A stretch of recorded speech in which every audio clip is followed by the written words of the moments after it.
Ammo lekin Xudo bergan aql bilan fikr hech yomonlik bilan sinagani yo'q.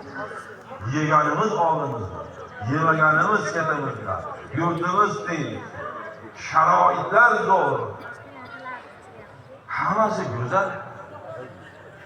Qaytishlik Allohga ekanligini unutmasligimiz kerak ekanda. Bir kun bu bergan ne'matlardan so'ralishligimizni so'ngra qiyomat kunida berilgan ne'matlardan so'ralursizlar. Hayotimizni go'zallashtirishligimiz kerak. İmkon qadar yaxshilikni o'tkazishimiz kerak. Chunki hayot bizga andak fursat yana takrorlayman berilgan imtihondan salomat Allohning huzuriga xursandchilikda, yuzi yorug'likda qaytadigan bo'lsak, albatta Parvardigor bizga